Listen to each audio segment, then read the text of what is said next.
It be the and little the counters. things. Those are the big things that you find. But the small things, you know what I'm saying? Like, my wife farts a lot in her sleep. I call it slumber tubes. If you're making over $100,000, don't get an LLC. Once you make that, you need to get an S corp. Right? You'll pay more on the taxes on the front end, but it'll save you on the back end. And if you already got an LLC, you can absorb it with your S corp and you just run business through the LLC and payments through the S corp. This is something that we need to know. Yeah. To protect yourself, because they gonna get that shit. They gonna get that shit. So. Bam. Wow. And so now it's like now we got separate sheets. Cause I'm like your shit is jarring. I'm seeing little bubbles, the air bubbles pop up in the sheet, and that's distracting to me while I'm trying to watch Law and Order. You get on the scary part of a true crime shit, and you hear, you're like, bitch, what was that? It's all necessary with Tifani. All right, guys.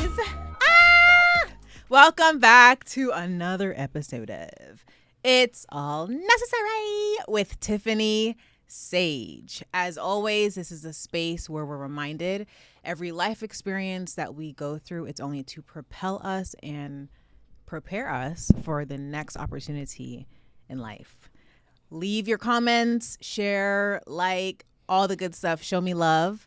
And I cannot wait. So today's guest is none other than the great legend in the making, Tahir Moore. Hey, He's a comedian, and just get ready to laugh your ass off. So let's just jump right into it. Let's do it. You ready? Yeah. All right. So in childhood, where are you from, and what is your fondest childhood memory? From East St. Louis, Illinois. But I went to school in St. Louis, so I was kind of living like a dual life. And it was crazy because I couldn't have friends come over because they couldn't know we were living in a different city and stuff. Oh, shoot. So I would get kicked out. So I always felt like I was undercover, playing a role. And one of my fondest memories, I don't know. But you know what? I grew up fishing, and I remember winning my first fishing rodeo at 8 years old. I had caught the biggest bluegill, and bluegills aren't big fish anyway. So the fact that I got the biggest one at Frank Holton Park, it was a big deal. And I won a bike from that rodeo. And why did that why does that still stick with you all these years later? I think it was because it was a lot of things that you can get really well at requires a lot of practice. I had just learned to fish probably around 5, and so I felt like this was. It was meant to be. I wasn't fishing every weekend where I was like, an expert in anything like that. But I knew how to bait a hook. I know how to, put my hook on, and if the wire gets bunched up, I know how to do the basics. And just from that, I was able to win that competition going against grown-ups. So I felt good about that. Yeah. Wait, and did you ever get your finger stuck in a hook? Oh yeah, that's just part of it. Yeah. Wow. I quit. That's when I quit my fishing. Oh, come on, that ain't nothing. No. I'm good. Listen. You got certain things that's gonna happen. You're gonna stick your finger when you're baiting the hook. You inadvertently are gonna snort a little cocaine when you're selling it. It's just some certain things just go hand in hand. At 5 years old. I mean, no. What to 13 to the cocaine? What to 13? Oh my God, I love it. Who poured time and attention into little Tahir? My mom was my best friend growing up. She was everything for me. So my mom really, I think her and my dad, because I think I definitely get some of my musical inclination from my dad. But my mom exposed me to Al Jarreau, George Duke, Nancy Wilson, David Sanborn, Kenny G, Najee, Grover Washington Jr. She introduced me to so much music, and then I kind of found my way into hip hop. And music is a big part of my life. If it wasn't for acting and comedy, I probably would be a professional DJ or A&R because I love it that much. And I got 4 music shows just in the queue lined up waiting for one key component for all of them. So I love music, and I appreciate how much she showed me about music and the integrity and the beauty of it. And she also took me to art museums and history museum and Black history exhibitions or exhibits, and it just really I don't know, it fueled the base of the fire for my love for our people and for art in general. All right, so my name is Tifani Sage. I'm a confidence and clarity life coach. If you're feeling unfulfilled in your life or you don't know what's next for you, I'm your girl. I can take you to new levels of clarity. Click the link in my bio for a complimentary, yeah, I said it, complimentary call with me so we can get your life on track. Click the link so we can connect. What was her parenting style like? Like if you got in trouble? Beating out, ask questions later. Oh, wow. Yeah. My mom was a whooper. And that never steered you away? You respected it? Well, I was a good kid. I didn't get into Okay. a whole lot of trouble. I mean, I had one crazy year, 14. You know, that's when I got shot, kidnapped, had a kid, best friend killed in my house, set on fire from the kidnapping thing. But a lot of that shit was just circumstantial. That wasn't my fault. Getting shot, wrong place, wrong time. Just riding my bike, going to see a girl, being fast. Having a kid, well, 6. Am I right? Am I right? This dick gotta eat. Am I right? I mean, at 13, it happened when I was 13. I had the baby at 14. But then I found out at 18 he wasn't my son. So What? I know, right? Plot twist. I got blamed for eating that, and that my dick didn't even eat that. So I've never heard it said that way though. man, this before. dick gotta eat. That's how me and my wife. That's how we became open before we became poly. Yeah. It's like, all right, well let's. And be she realistic. understood that term. I'm gonna be on the road a lot. Oh. I got a sensational appetite when it comes to sex. So does she. So it's like I'm not gonna be unrealistic about it. Yeah. Wait. So when you said that, was your heart beating where it's like, oh my gosh, our relationship could end or marriage at the time? No, not at all. Okay. And to be fair and clear, my wife has always been the initiator of those conversations. Really. Oh wow. A lot of people, like when we first started coming out and telling people, and we were doing podcasts and stuff like that, and it was like, that's crazy, he's making her do that. I was like, this is her idea. I want to be clear, because I said no. I was like, no, we good. And then we talked about it, and over the years we weren't in a place when she first brought it up to where we could do it. Like I wasn't emotionally aware or emotionally available, or I didn't know how to communicate well enough. Like we were not there then. So it took time, it took years, it took building. But before we got married, the night I proposed, we were in a hot tub, because at this hotel where they had actual hot tubs in the room. And it wasn't a motel, motherfuckers, because I know that's what y'all think. All right, the bed wasn't heart shaped, didn't have mirrors all over the shit. It wasn't was in Vegas. Actual hotel. It just had like a really big jacuzzi tub in it.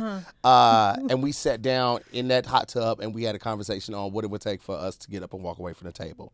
And like, what are the extremes of that? What does that look like? And, a lot of people think that because you're poly or you're open or you're a swinger, whatever your alt life path may be, it is free range to fuck everybody. And that's not the case.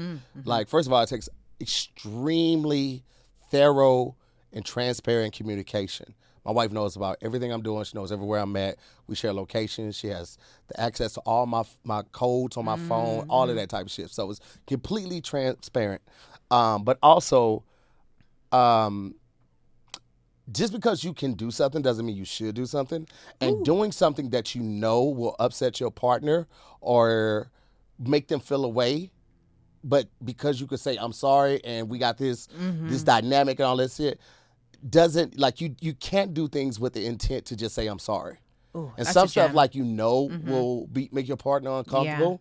And it's like, okay, well, I'm not going to do this time, but next time this comes up, I will have talked to her about this and make sure that she's not comfortable with this or she is comfortable with this. Because a lot of people think that you just have a free pass to do whatever you want and you can say you're sorry if you mess up. But some stuff you still have to have, you still have to have the wherewithal to be like, all right, I probably shouldn't go to this party without her, and I know it's a no pants party. It's called a Winnie the Pooh party. I would love, oh my God. I would love to be, not live, but maybe just be like the passenger rider in A Day of a Life with Tahir. Nah, it's crazy.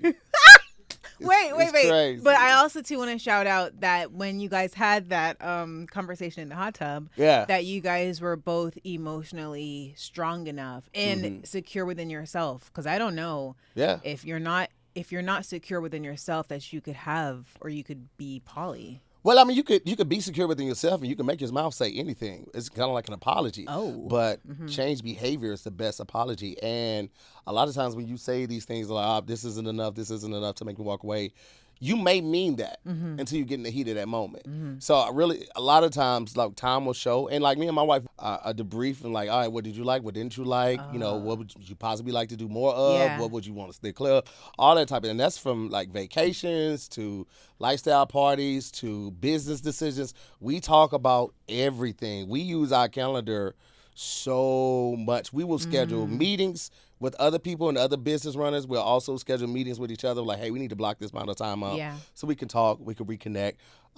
Most recently, I was coming off of a trip out of town, and she had just got back out in town she had went out of town when I got back, and I dipped for a weekend to go do a show.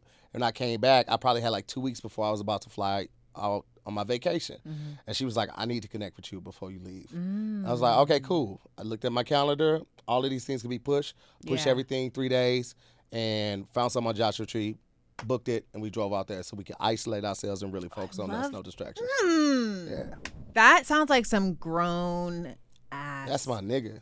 I love that. That's my, and it's changed so much because like I would, like I'm a stand-up comedian, and I do have a real manager, but for like shows around town or something close by, I don't involve him in the smaller things, but like, big brand deals or something like that. Anything that with contract needs to be signed for my manager. But if it's like a homie like, yo, come down to San Diego, boom, boom, I'll just like, yeah, I got it. But now it's like, all right, cool, let me talk with my team real quick. My team is my wife. So I'm like, hey, I got offered to do this gig. You got anything going on that's going to mess this up, or do you want to go with me on this type of stuff? Yeah. And me including her in more of my endeavors and my work stuff that's new for me. Like this is like within the last year that I started doing that. But she's just a joy to be around. So like, I'm at the point now, like I want to have her around as much as possible.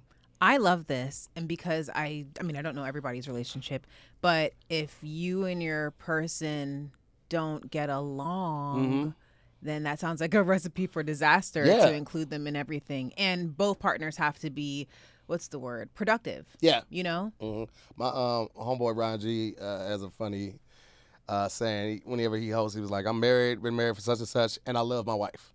He's like, you got to say that because sometimes people be married and they don't like their partner or they don't love their partner. They just be in it, and that could be from, time and it just becoming stagnant, or it could be because you married somebody for the wrong reasons, or you could like be married and after 3 years, you be like, I really don't like the way this bitch eats spaghetti. Like I've been thinking about it, like bitch, you always got a mess on your goddamn chin when you eat the spaghetti and that slurping the fucking last noodle. Like what are you, 7? You fucking 7?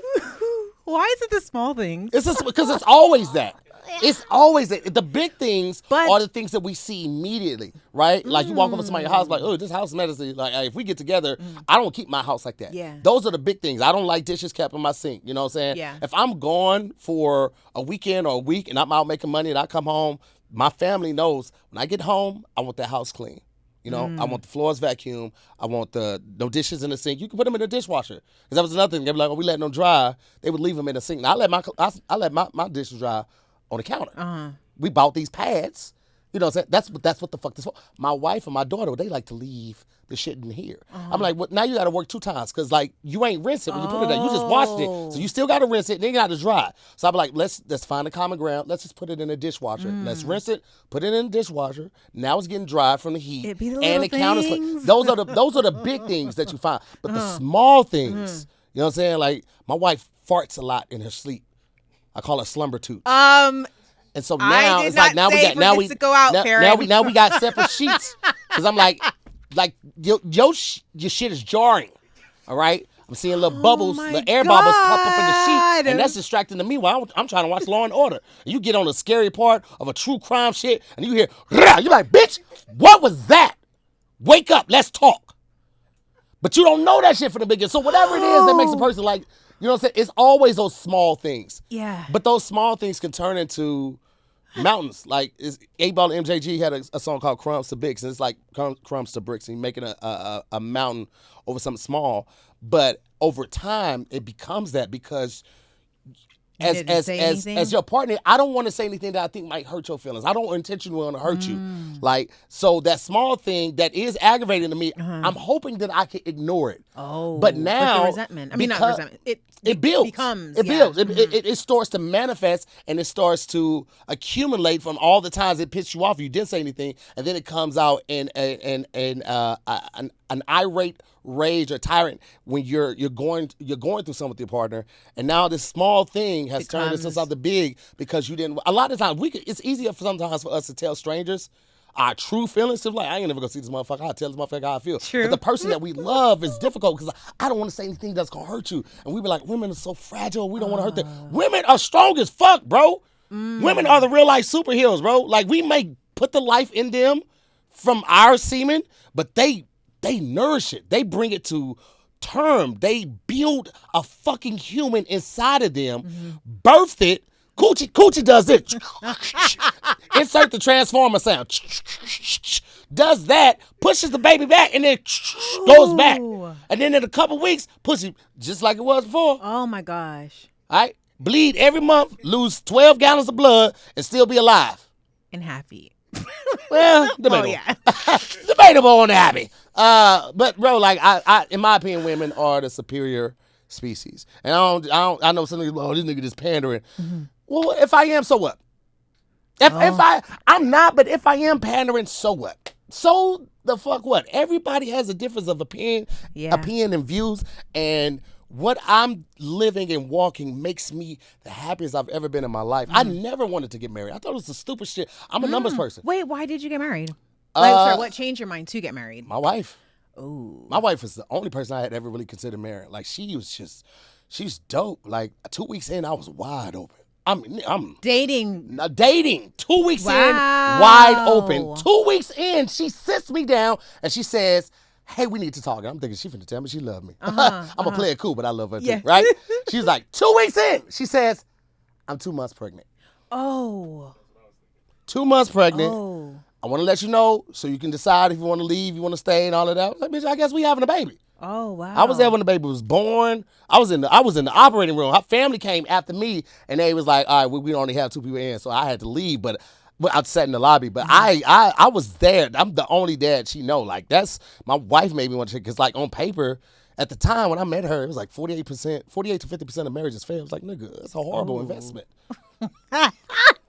It's a horrible risk. Yeah. Like, if you were buying stock and shit, and he was like, yo, 50% of Goodyear tires exploded on the side of the road, you'd be like, I'm not investing. Where the fuck is this Goodrich? I'm not investing in. Yeah. You know what I'm saying? So, like, on paper and just, like, the outside of, like, the Cosby Show and shit like that, I only had one positive outlook on marriage. That was my uncle and my auntie, but they were super Christians. So I was like, they ain't even really fucking.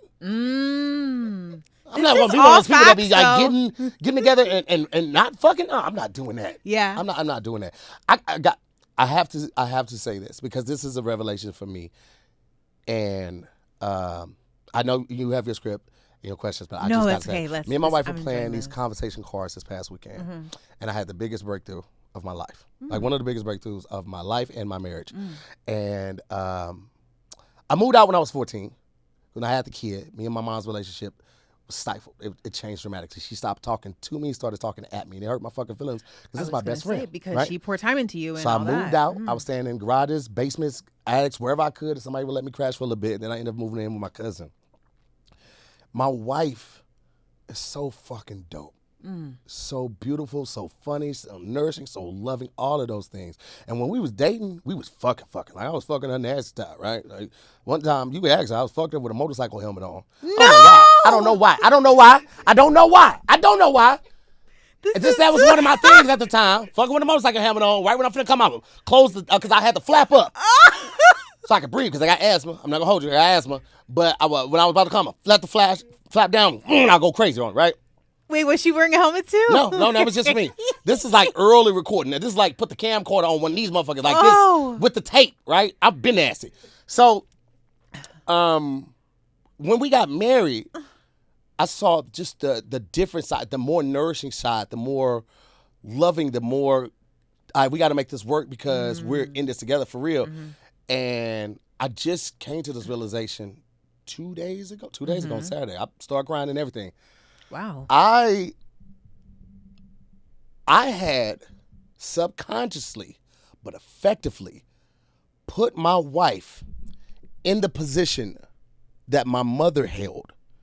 And she has been there for the last 11 years. And it makes sense because the whole reason we went open was because our sex life was dying. Because of me. We went from, like, when she first moved out here, before we got married, we went from fucking 3 to 4 times a day, every fucking day. Wow. To a week before we're married, we may have been doing it once, twice a week. Wow. And I couldn't understand why. And no, I tried everything. I tried testosterone pills. I tried Blue Chew. I tried everything. We tried dating each other again. We tried role playing. And then to ease the tension, we went open because we both knew we didn't want to leave from each other because love was real. We were just lacking in the physical sense. And I never even fucking thought that this could be the thing. You know, because I grew up around, when my mom was dating my sister's dad, they were very sexual. They would have sex everywhere, doors open, whatever. Wow. And I saw that shit. And subconsciously, I was like, okay, maybe I don't like fucking in the house because I know my daughter is one room over. Our room is here. It's the bathroom separates us, and it's her. Maybe I'm worried about her. I mean, I was looking for anything. And then when I thought of, I had this revelation on Saturday when we were playing these conversation cards. And it was, the question was, what's a failure or... It said, what is a mistake or a failure that you're ashamed of? And I was like, I'm ashamed that I couldn't love you the right way for years. And this is even before the poly thing. It was just like I wasn't emotionally available. Because I moved out at such an early age, at 14, I had to put like a very hard exterior on my heart and how close I let people get to me. And I kept that all through high school. And then when I found out my son wasn't my son and I graduated high school, that force field of allowing people to get close to me or open up or be all the way transparent became even thicker. It had a wall and a moat in front of it and then the force field. And so I wasn't prepared emotionally for a family. Yeah. And my wife was so patient with me. Wow. She was so fucking patient with me, man. That woman is she's just beautiful. Wow. And so I when my daughter first moved in and she would run up and hug me around my waist, I didn't know how to respond. I didn't know how to hug her. It was weird for me because I hadn't received a lot of hugs growing up. Okay. My mom wasn't a real big hugger. She wasn't one of those people like, oh, Yeah. That wasn't my mom. That ain't my mama. My mama a real nigga. She gonna make sure I'm on my shit. She can make sure I was independent. She made sure I was equipped and I did well in school. But she's not a very super affectionate person. Nobody in my family is. So that was awkward to me. I didn't know what intimacy was. I just found out what intimacy was a couple years ago. Wow. I thought anything intimate meant sex. But intimate time with your partner could be you sitting on the couch, y'all talking, y'all watching a movie together, y'all playing cards, conversation cards. Any time that you take out to specifically focus on your person is intimate. I did not know that a couple years ago. So I'm learning so much, on the course, and I just hate that I feel like I didn't provide her with the love that she deserved. And that's what spiraled the whole thing. It was like, and I don't know why, like I would see you with the kid and how much fun y'all have and how much love y'all in exchange, and I want to jump in, but I can't. And it just kept peeling back layers. It was like, oh my God, you gave me the love that I yearned from my mom. You fill that void so well. I put you in that position. And it makes so much sense. Like my wife would ask me, hey, what you got going on today? What time you think I'll be back? And I'm like, why? I'm grown. Like, why you, the way a child would to that parent when it's like, why you care now? Type shit. And my wife knows, like, I don't trust nobody. I never did drugs growing up. I never did drink. I didn't have my first drink really until I was 27. Then started drinking until I was 27. Oh, wow. Never smoked weed, anything, because I was always like, like this. Like, I don't need nothing else to enhance me. I tried Molly for the first time. We were probably like 9 years. 19 years in our marriage. And my wife is the only person I've ever trusted to be around me to do something. Because you with your homies and shit, you took some drugs, you start foaming at the mouth, and they be like, let the nigga sleep it off. Sleep it off? Motherfucker, take me to a hospital. Oh, my God. When has foaming in the mouth ever just required rest? Take me to the fucking hospital, bro. But I feel like the homies won't do that. They won't have the type of care, love wherewithal that a woman, that a mother, that a wife is going to have. So she's the first person I ever trusted enough to like try something like that. And she was fantastic. Let me just tell you that. I'm not an advocate for drugs, but I'm going to tell you something. You want to feel great? You want to feel great? Okay? My first time when my nipples started tingling, I was like, what the fuck is this? It goes from the nipples to the ears to the ass. And I was like, okay, this is weird, but I'm going to see this through because it might be a good joke on stage. But yeah, man, I just discovered that, and it's not going to happen overnight. And we talked about this, like the change is not going to happen, but she's already seeing the breakthrough, the way we kiss, I would love the way to we touch. know what kept her invested to be patient. Is she naturally patient? Yes and no. Okay. On the business side, no. Because my wife is very direct. Like when she's running events or planning events and, you know, she's on meetings and stuff, she'll, listen, white people, y'all think y'all gonna talk to my wife any type of way, you crazy. Yeah. She don't give a fuck what position you do hold. If you wrong, you're dead ass wrong, but she gonna hold you to. Now, she gonna tell you respectfully, but you wrong as a motherfucker. And I love that. I think the things that I love about her and that kept me in it are the things that I wish I had more of in myself. My wife is very direct. She's very, like, focused in when it's time to get some shit done. She can make that shit happen, and she's not afraid to speak up. White, black, male, female, it don't matter. If you wrong, she gonna check your motherfucking ass. Yeah. And I am more passive. I'm more of a peacemaker. Like, oh, okay, well, listen, bro, you didn't do that right. Well, let's figure out how to do this right the next time. My wife is very much like, listen, motherfucker, that's not what I asked you to do. Oh. I caught you over here, and you're supposed to be at this post, boom, boom. And she, again, won't say it like that, but she's very like, and the things that she can do, I'm just like, oh, I wish I had that. Yeah. You know what I'm saying? And I think with her, it may be something similar. Like, she saw the potential of it. Because it would come through with glimpses and glimmers of it, but I couldn't keep it consistent because, like, it's just something was holding me back. And now it's just like, I was totally against therapy, but now I'm one of the biggest champions for it, like, biggest advocates for it. Like, I've been with BetterHelp promoting them for the past 4 years. I've been in therapy myself. Oh, good catch. Scary. I've been in therapy myself for probably 4 years myself now, and it's been one of the best decisions of my life. And black people, especially black men, we got a big stigma around us where it's like, you know, family business stays in this house. Well, bitch, these problems are following me everywhere. Oh. And the family business is what it stems from. So if this is going to increase the quality of life for me, well, guess what the fuck I'm finna do? I'm finna focus on me, and I'm not finna worry about, I can't believe you do that. So the fuck what? Yeah. You ain't paying for it? Yeah. You telling all the motherfuckers what's going on in your life. You goddamn right. You goddamn right. I'm talking to a licensed professional, and you talking to Bob from fucking down the street with a stag beer who's missing his front teeth. So you talk about me, motherfucker? How dare you? Fuck you. You don't know me. Well, you know me, but fuck you, uncle. Oh, God. We haven't even gotten out of childhood yet. I know. This is good. I know. This is but gonna get so too hard. much of our drama stems from it. It does. And a lot of I just saw this today. This guy I follow on Instagram and YouTube. His name is Emmanuel. I can't give his last name. I don't think it's Lewis. But he had did a forum with these officers. He's surrounded by 3 white officers along each side, and he was talking about like just the state of affairs and how do you approach black people in the community and how do we ease the tension and bridge the gap. But today on his page, I saw a video, and he was like, his therapist told him, you'll never be able to confront your trauma if you're misdiagnosing it. As far as like, oh, wow. Like how something makes you feel. Like if your immediate reaction is to get upset, then that's not the root of it. Something else is there. Like what's under that upset? Like why did that make you get upset and so fast? Is it trauma? Did something like that happen to you? Does it really make you sad? And because you don't want to seem sad, you go to anger? So it's like if you're not able to diagnose what is really making you feel that way, you'll never be able to heal from it.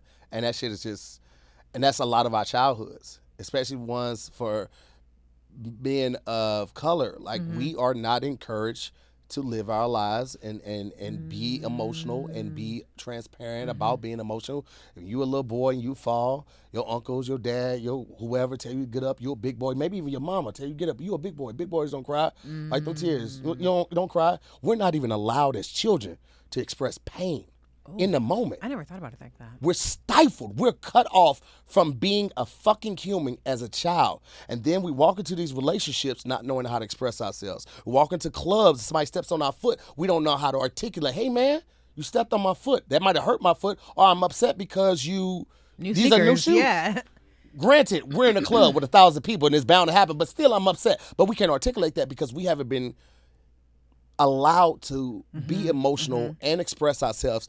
We were, as kids, we were taught that. Now, as children, little girls are taught to keep their baby doll clean and make sure she got on clean clothes and comb your baby doll hair. Don't leave your baby doll on the floor.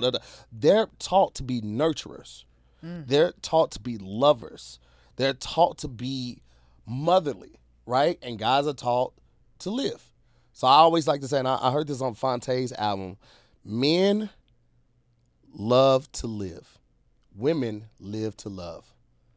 Wow. And that just taps into everything I just said. The way women are raised, right? And as far as men, it's like, you don't cry, get up, go live. I remember when I had a girlfriend in high school, and I told my mom about it, and she was like, you're too young for that. You need to go out and live life a little bit more. Go date a couple women and stuff like that. At that time, and this might have been just coming off the heels that I had the kid and I found out the kid wasn't mine. Maybe she was just like, go, before you try to say that. But at that time, she was like, go live life. I was encouraged to be in the streets, basically, to live life. And so, like, so much of that happens in the youth stage that I feel like the childhood needs to be, like, focused in a little bit more, especially in therapy, especially in, like, peeling back the layers, like, you know what I'm saying? But when you meet somebody and shit, y'all getting close and shit like that, ask some motherfuckers about their childhood. You might find out some shit. I'm like, I had a real bad thing with, like, killing animals at one point. You say, what now? What kind of animal? Oh, nothing big, like birds, cats, a couple dogs, a cow. Cow, bitch! A cow? The fuck were you at? And you were living in an urban city that you got access to a cow. That is true. Yeah, I used to ride my bike 3 hours to the countryside just to kill cows. Oh, God. Hey, hold the fuck up. Are you serious, right? You got to ask these questions. Yeah. You never know. Yeah. So you would do a really good job of having like a what's it called, like a men's health and retreat. boys. Yeah, absolutely. Even like for young guys. Yeah. I would love that. I would love that. And I think in due time, all those things will come to fruition. One of the main things I'm focused on right now is finances and just teaching Black entrepreneurs, content creators, music artists, everything, how to protect your money and your investment. What corporation to get, if you LLC is okay with you, or if you need something bigger. If you're making over $100,000, don't get an LLC. Once you make that, you need to get an S corp. Right, you'll pay more on the taxes on the front end, but it'll save you on the back end. And if you already got an LLC, you can absorb it with your S corp, and you just run business through the LLC and payments through the S corp.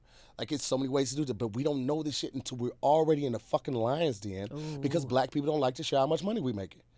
You know what I'm saying? I was touring with people and they was just like, save your money, save your money. Save your money, don't tell me shit. Save your money, I mean, like, make sure you save at least $2,000 for taxes. But I done made $400,000 this year. $200 ain't gonna do shit for that. Yeah. So, like, that's what I'm focused on right now because it's something that I'm still currently dealing with. And I feel like with so many people choosing to go into entertainment or entrepreneurship or vlogging or whatever, this is something that we need to know. Yeah. To protect yourself because they gonna get their shit. And you can file bankruptcy on a lot of shit except for student loans and money you owe the IRS. They gonna get their shit. So. Bam. Wow. Oh wait, role models growing up. Who were those? This and Dick. This Dick. No. James Bond. Why? I like that he was smooth. He was debonair. He was a ladies' man, but he was still not to be trifled with, right? And then even when he was fighting this shit, he was doing that shit in a suit. Like, it's just, I've always had a thing for dressing nice. You know, when I walk in the room, I want people to notice me. I want them to like, oh, he took time to pick that outfit out. Oh, yeah. You know what I'm saying? Like, the small things matter to me. So James Bond, Bruce Wayne, again, like the double life type thing. And I told you how I felt when, like, going to school in one place and living in the other place. But also just, like, fighting for the common man. You know, it's like, maybe I have a savior complex, but I genuinely like helping people. And that's why I do comedy. Like, comedy's great. You can get rich off it, but I don't care. The money's always gonna come. Like, I've had some hard times. I'm going through hard times, but I'm not stressing the money because the money's going to come. Yeah. I've literally, in a week, I went from being, having $200 in my saving times to like, all right, well, I never got to worry about nothing again. Wow. And then, but being smart, again, going back to the finance, be like, okay, well, let me just, because at first I thought like just putting your money away and saving you good. Mm-hmm. No, you need to do something with it. Put that shit in the IRA. Yeah. You know what I'm saying? Yep. Put that shit in the IRA. You can build the money in and just let it sit.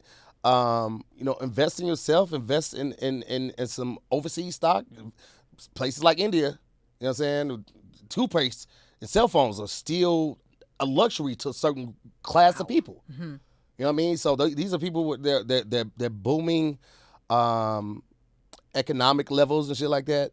But a lot of work is getting shipped over there. So like, my portfolio is completely mixed, but a lot of it, a nice chunk of it, is for overseas companies. And then I got, like the snail, I call them the snail profits. It's corporations that have been there forever, like AT&T, Coca-Cola, shit that ain't going nowhere no time soon. Mm-hmm. So, but like, you need to find somebody good. And if you're not up on that shit, because I wasn't, do a little research and then like call somebody like Charles Schwab and let them walk you through it. That's what they get paid to do. They're hoping to make you a customer, but if you ain't feeling the vibe with that motherfucker, then go somewhere else. Yeah. But like, get the learning, man. Your education. It really is power and knowledge. And when they be like, oh, white people, that's why they put everything in books, because they know niggas don't read. Get that fucking audiobook. A lot of things are on audiobook right now. Don't let them motherfuckers keep this shit from you, because the shit that I'm just now finding out while I'm already in the Lion's Den, these motherfuckers are getting taught by their uncles when they're 12. And then they graduate from high school, they get $50,000 just for graduating, and then they get a house given to them built on the back of our ancestors. So we don't know this shit. We are so fucking late in the game, and we're behind the curve so much. My goal with everything I do with my comedy, because in my comedy I like to call it infotainment. I want to entertain you, but also educate you at the same time. With my marriage, like, a lot of people won't put this shit out there, Jada will, but I don't mind. I might miss out on some shit, right? Mm-hmm. But that's cool, because then it comes back to like the money ain't being everything. Mm-hmm. Like I don't need $1 billion to do what I'm here to do. I'm just here to educate and entertain the folks. I love making people laugh, and there's no amount of money that could ever equate to me knowing that somebody laughed at my shit while they had a terminal, ill disease or whatever. Mm-hmm. But in that moment, that 30 minutes or an hour or 2 hours, whatever I was doing that they were watching, they forgot about that shit and just lived in that moment and laughed. Ain't no amount of money can ever give you that feeling. Yeah. That's the best thing in the world, and that shit fuels me. People stop me all the time and tell me about one of the shows or two of the shows I created during the pandemic. It was like, this shit gave me hope. It gave me something to look forward to. Mm-hmm. It helped me stay alive. When somebody tell you some shit like that shit, it hits you differently. You take your purpose and all the, like, your craft more. Yeah. And I was already taking it seriously, but it solidifies it. And in Hollywood, we sometimes need those little check-ins and those little check stops of validation, because we get so many no's. You know what I'm saying? So much of the Hollywood rigmarole, but those small things that reminds you of why you're doing it, and to keep going, because you are making a difference. So shout out to all the people that always stop me and tell me that about Zooming with the homies or working this hard. I appreciate you, and I love you too. Oh. Last in childhood, how has your childhood shaped you for better or for worse? Growing up in a very high poverty-stricken area, I mean, just like a lot of people, you learn to do a lot with a little. And that happened all through my childhood. It all happened all through my high school and college. I never lived on a campus. I've always had my own place. I had a 1-bedroom. Oh, that motherfucker, hey, bro, like, that motherfucker was so bad, bro. It was a 4-family flat, right? I'm on the top left unit. It's the only one with central air. I got central air and ceiling fans, 1-bedroom, hardwood floors, real wood, bitch. Not the laminate wood, bitch. I got the real wood, bitch. I got 13-foot ceilings, 3 walk-in closets, 2 balconies. Both with furniture, 2-car garage, full basement, washer and dryer. In my pantry, in my kitchen, there was a laundry chute that went straight to the basement. Bitch, you couldn't tell me I wasn't that nigga in college. Wow. In college, paying $375 a month. What? $375. So I've always been able to just look and find what I need to live at a comfortable level, but not above my means. And even when I went to All Def Digital, when I first started there, you didn't just, produce a show. Like, usually on a project, there's a producer, there's a director, there's an AD, there's a first AD, all at the top. You at All Dev, when you were over a project, you did 3 hats. So a lot of times I was a producer. I also, if we had the budget for a PA, then we'd have them. If not, then I'm taking food orders as well. I'm calling the food orders out. I might have to go get the food order. I'm doing the dailies with the editors and make sure everything is right. If I need something, I got to do 4 or 5 jobs in that. But already doing that when I was in middle school, high school, and college prepared me for that type of shit. So I feel like, just growing up marginalized and with less.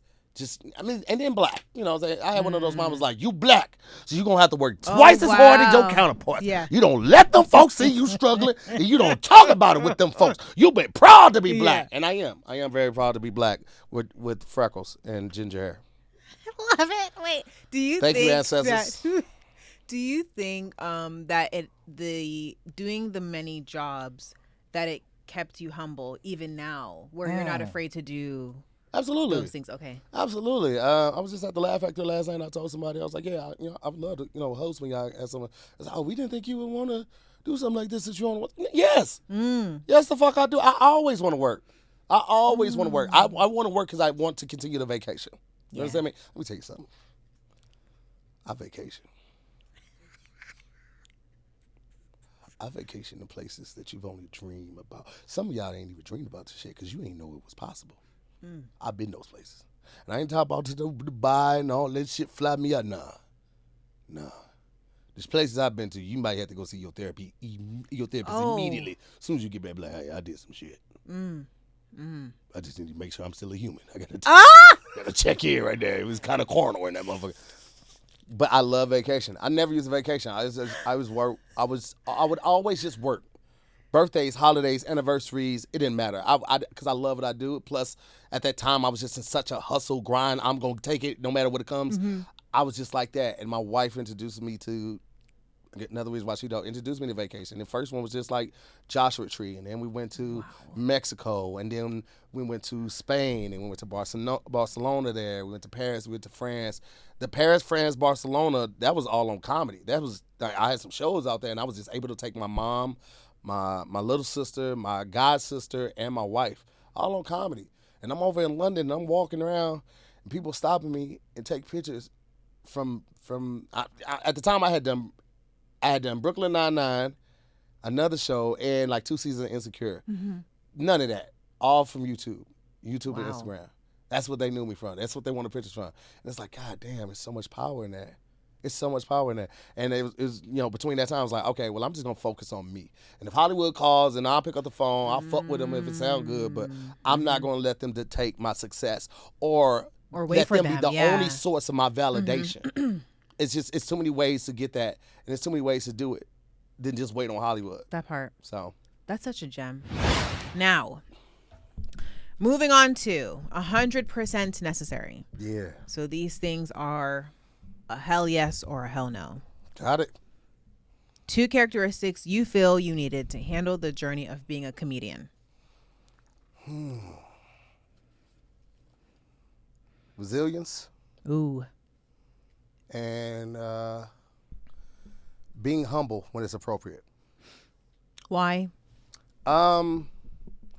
Because in comedy, a lot of times there's always going to be somebody that's been doing it longer, who might be funnier than you. Sometimes people have been doing it longer and they're not funnier than you. But even in those times, you don't know who that person knows. So unless they disrespect you, there's no reason to like feel any type of way, because you being humble could put yourself in a situation to be the nigga, because you were open to hearing what this person had to say, because you were open to just letting your work prove its worth. That person who you might have just thought was just a nobody is best friends with a casting director or Kevin Hart, or they just have the inside track of knowing that something is casting for this new role, and they saw how you conducted yourself in that room and then how you conducted yourself on stage, and they're like, this person actually be great for that. So that's where being humble comes into play. And also, like, I remember when I got let go from All Def Digital because of budget cuts, and I knew it was coming because they had done like 4 rounds of it. And when they cut me, The only thing I asked was like, how long do I have my insurance? Mm-hmm. You know, it's like they gave me out to the end of the month. I was like, cool.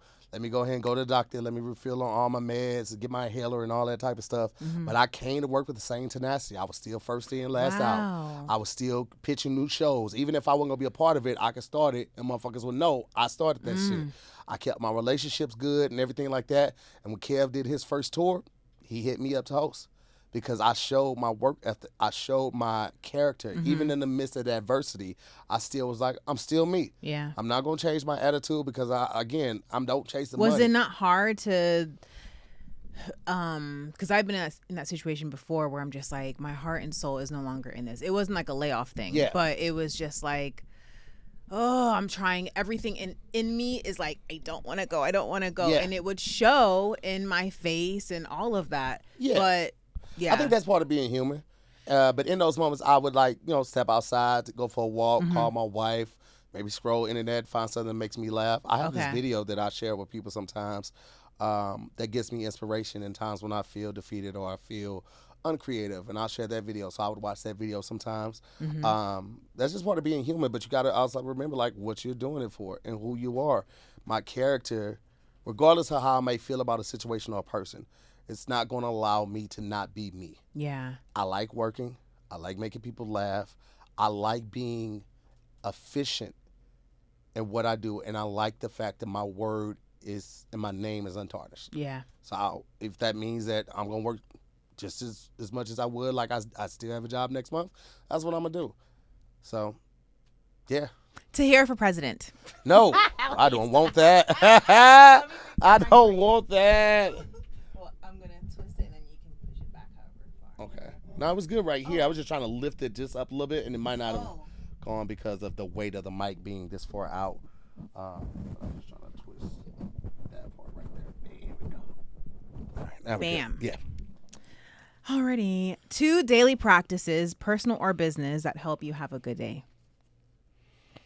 I've been really big on gratitude lately, and that's just getting up, being thankful that I got up firstly, being thankful that I have the activity of my limbs, being thankful for my family, being thankful for AC. You know what I'm saying? You ever try to sleep somewhere when the AC don't work? You wake up sweating.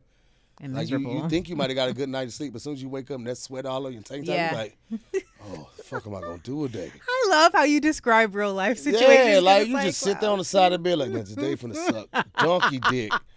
Because you feel it as soon as you get up, you're like, oh, I'm not this one the one. Yeah. And you're sweating and shit like that. So being thankful that my AC worked, you know what I'm saying? Being thankful that my IG ain't get hacked, like the little things. And then I try to avoid the phone for as long as possible in the morning. Because once I get that in my hand, the day has started. You know what I mean? So I try to get up. Even when I don't feel like getting up, I'll try to get up at least 30 minutes early just to practice some gratitude. Sometimes that's just having a cup of coffee by myself. I go downstairs, turn on YouTube, and put on a playlist, music I vibe with. And I just sit there and be thankful. And I feel like I had got away from that because I was just so work. And it's been slow this year. So this has given me a lot more time to just be grateful for when the work picks back up, and grateful for this piece, even though it feels like torture waiting for that next thing to come. But it's all about perspective. This might be the downtime I need because this next thing is going to be such a heavy lift, or this could be the time I need to get back centered or find that next idea, whatever it may be. I'm thankful for the opportunity to still be here to do it better tomorrow than I did it today. It's really inspiring. There's so many people in history where they were wronged, say Nelson Mandela, or I don't know, those public figures where it's like they were locked up, and how they dealt with the time. It's like you become an alchemist and bending it.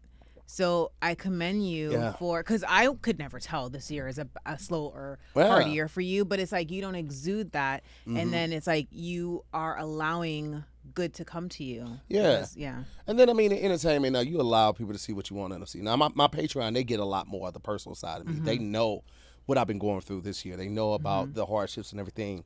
But they also I want them to see both sides of it. I don't want to give somebody this fantasy world that you move out to LA and chase your dreams and it all works out. It is, but it's so much more It complex is. than that. Yeah. You know, and the first thing is a lot of people, they move out here and they be like, I want to get on. They're like, getting on ain't the motherfucking thing. What does that look like for you? Be specific. When you start thinking about what you want in your office, what you want that desk to be made out of, what type of wood, what kind of gloss is on it. You got carpet or you got marble. You got marble, you got hardwood floors. You got hardwood floors, you got laminate. Go to the fucking window pane. You want a double pane window so nobody can throw some shit out of it? You can't be thrown out of it. I get so specific with what I want because when I'm yelling at the universe to bend it to my will, I want it to get it right. So if you just get to Hollywood or you come out here and be like, I just want to be on, what the fuck does that mean? Go back home. You're not ready yet. You're not ready yet. You're taking up space. You're adding traffic. You're adding time to me charging my car when I'm out and I got to go to a fucking public place and charge this car. Go the fuck back home until you know what you want. This is not the land to come here and figure it out. Some people do it and they can be successful with it. But if you don't have what you want in hand and in mind, you're not going to be moving in a direction where your body and the universe are going to be in sync. You have to say what you want and not just thinking. I'm like, man, I just wish I could do that. Say that shit out loud. Yeah. And that was one of the greatest things about therapy did for me is saying something out loud for the first time that I may have thought about for years. Gave it power or stripped it from it. Yeah. So something that I was making a mountain out of, by saying it out loud, like, and her asking probing questions is like, oh shit, that's, oh, okay, yeah, that's conquerable. A lot of times we're so close to a situation, we don't see a way out. It's like you standing next to an elephant. Like, how the fuck am I supposed to get over this big motherfucker, get around? But you take 20 steps back. Oh shit, there's a path right there. Yeah. I could go under him. I could go around or through the back. It's so many ways, but a lot of times we're in the thick of something so much we don't see a way out of it. So, you know, being patient, being resilient, being humble, all of those things have a time and a place, but you come out here equipped with that and knowing what you want. I want 2 comedy specials. I want 1 long-running sitcom. I'm talking 5 seasons or more. And I want 1 box office hit. Bam. If I get those, like let's say they all come in tandem, like boom, boom, boom, boom, boom, right? And over the next 2 years, I accomplish all of that, I could die happy. I'm still going to die happy, but I can die happy. That's not to say I'm not going to turn down things that come afterwards, but like, this is what I wanted. And I've accomplished that. Now, along the way, you're going to move the goalposts on yourself because you want to be more successful. But as far as it goes, is like my plan, that's what I want.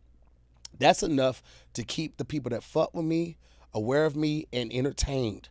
And if I got 5 seasons, I'm in syndication, I can get that residual check every month. That would be good for me. I don't need everything. I just want the shit that I can continue to make people laugh with. It's coming. Yeah, for sure. It's coming. The sage said it. Let me stop. Oh, the sage. 2 pieces of advice that were necessary for your growth.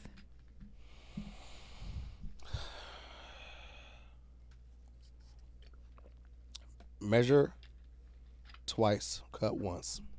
Oh, what does that mean? Measure twice, cut once is it's about planning. I am sporadic. I will plan a party or some shit like that and just like, all right, guys, let's do this. But when it comes to the content that I put out, when it comes to the shows I produce and create, I try with friends first before we even get in the studio. If I gotta make a mock stage at my house, like, all right, I need you here. Babe, can you do this? All right, let's film this. But let's. I just want to make sure that when I get in there, I'm not wasting nobody's time, and we're gonna crank out the best possible footage for this project ever. Because I've tested this, I've ran through this, I've planned for this, I've had contingency plans 3 levels deep.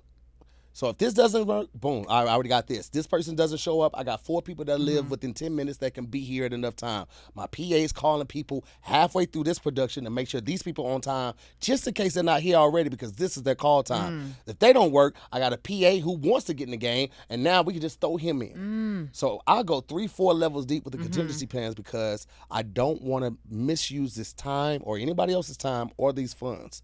So measure twice, cut once is definitely one of them. And sometimes, like, if you don't measure right, you might have ruined something. Ooh. If you get I've had a couple meetings where it was a potential holding deal on the table. And for those that don't know, a holding deal is like when a agency or a network, specifically a network, likes you and they want to put you in certain content that they might have coming up, new shows, that type of thing. They will interview you first with a couple people, a couple network big heads and big wigs and shit like that, to see if you will be a good fit for some of the stuff in their pipeline. And if they like you enough, they will give you money every month, basically a leaving stipend. So you will be committed to them and their projects they got. So you have first right of refusal. But it's not for sure yet? Well, nothing ever is. Oh, okay. Nothing ever is. But you get that money for sure. That money will come through. So, but if you go in there and you don't even have any ideas, because like a lot of times they're looking for somebody that's personable or that just is a good fit for them. But they also will ask you, like, do you have any ideas? Do you got anything that you're working on? So you done worked all this time to get on. You get this meeting, you ain't got nothing to tell these folks, nothing that you're working on, no ideas, no show pictures, no movie pictures, no nothing. You ain't measure. Damn. And now you in the cutting room on the cutting board and you done fucked up a shot. Wow. So, and that kind of goes back to when you said don't wait on Hollywood to give you the green light. Yeah. It's like when you're already building, what's the word? I don't know, equity of your name or whatever. Yeah. It's like you are a somebody without them, and then you're more of a somebody when they bring you in. Absolutely. So, that's one piece of advice. And then this one isn't something that someone used to tell me. This is what I used to tell my students when I was a teacher. I taught 7th grade science for 3 years in St. Louis. Your education is the only treasure, your only valuable thing that somebody can't take away from you. Everything else can be lost in a good weekend in Vegas. I've seen niggas do it, man. It's ruined a lot of shit. But as long as you got the knowledge and the intuition, not intuition, you got the knowledge, you got the ambition to keep learning, nobody can take that from you. Because there's all, like I always tell my kids, especially the boys, I'm like, yo, being fly and all that shit, yeah, that shit'll get you a couple girls. Being smart to become rich, anywhere you go in the world's gonna be women. And if you look nice, yeah, you can get a couple of them. But if you look nice and you rich, you walk in, motherfuckers know what you got on, and they smell you like, God damn, what is that? That's even better. Yeah. So it's like focus on that, get that. And one last thing I would just give everybody, it's like the moment you become unwilling to learn is the moment you become obsolete. The moment you become obsolete is the moment you become RIM technology. If you don't know what RIM technology is, that's the BlackBerry. There's a great movie out about it. But even before this movie, I was telling people this. BlackBerry fought tooth and nail because they didn't want to do a touch screen. They was like, oh, people love the haptic buttons and shit like that. And then when they tried to get in it, because I was a BlackBerry fan, I had 2 side rows. Then I had the Pearl. I had all the BlackBerry products, bro. When they got into it, it was like a BlackBerry Lightning or something like that, and the whole screen was haptic, like it pressed down. You don't need that. You waited too late. You became obsolete. You know what I mean? And so, like, don't be like a lot of older comics didn't want to get into Instagram and stuff like that. And I was like, I ain't doing that. Bro, this shit makes it so you don't have to go to every city 2 days before your show and flyer. Pass out flyers at the mall and shit. And I'm saying that's still a great way to do it, but this makes it easier. So that's it's such a good comparison. less stress. It's less stress on you. It's more financially sound for you, because if you go to that city for the 2 days early, you got to pay for that flight. You got to pay for those 2 extra rooms in the hotel. You're going to have to pay for food on those days, walking around, transportation, or you're going to be walking and now you hurt. You might have to pay for a massage for the... Take advantage of this shit. Instagram puts me in front of people that I would never meet on the street. Whether it's in LA or whether it's in New York or Chicago, whether it's in fucking Germany. We did a show in fucking Germany and people came out. Germany! Wow. Because of the internet. Don't become so obsolete and old that you don't want to learn. Just don't do it. Yo, get left. Real Moving. quick. I was going to ask, do you ever get tired? Because when you were describing that thing, like you're at your house and you're like, telling your family like, okay, go there. I'm just like, man, like you have that, not like workaholic, but that kind of like, you don't ever get tired. Yeah, no. You remember, I forgot which one. I think it was the Avengers when they went to go look for the Hulk and he was living in some remote town. They called him at the house. Like, how did you learn to control it? He was like, oh, I'm always angry. That's me. I'm always tired. I'm fucking always tired. And low key, I'm always angry. I fucking hate people. I know everything. I love helping people, but I fucking hate people. I get so much anxiety in clubs when there's people around and I'm like this. I can fucking scream. I'd rather rip my skin off than stay in a club where I can't move. Wow. It's just not my thing. I don't like how clubs are. It's all about the money now. And I'm not hating on it because you got to get your money. And I understand the time changes. And, people have to adapt and clubs adapt. But, remember when clubs had dance floors? Remember the dance floor was the biggest space of the club? Yeah. And now all the dance floors are filled with sections. And now there's this sliver of a dance floor that's right in front of the fucking bar. So it makes getting to the bar even more difficult, which in turn makes you say, next time I'm going to get me a fucking section. So now nobody's dancing. They're just standing on the dance floor of the sliver, a sliver of floor, moonlighting as a dance floor to get to the bar just so they can say, next time I'm getting me a section. And there ain't nobody fucking dancing no more. What the fuck are we going to the clubs for? Just to stunt on niggas? Yeah. You're not stunting on me on buying a 800% markup bottle of cheap champagne to prove that you can stand up on couches or you can sit down if you want to. You're just proving to me you're not fiscally responsible. It's true. You're not. True. You're buying a $40 bottle of champagne for $350. Nigga, what? I never understood that. I didn't even know that was happening. You're paying for convenience. Just like anything else. With Uber, with Uber Eats, with Postmates, you pay for convenience. You don't feel like putting on shoes to go get the shit, so you're going to pay to have it delivered, right? That's what it is. You don't feel like drinking beforehand or sitting in the car and drinking, or you want to sit down conveniently in the section around your friend. You pay for that convenience, and that's why they know they can get away with it. And I get it. I would own a club. I would never go to that bitch. Yeah.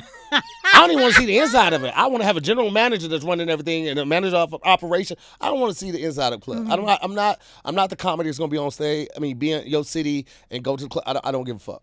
Find me a good speakeasy, a good bar, a good lounge. Oh, bitch, I'm in there like booty hair. Yeah.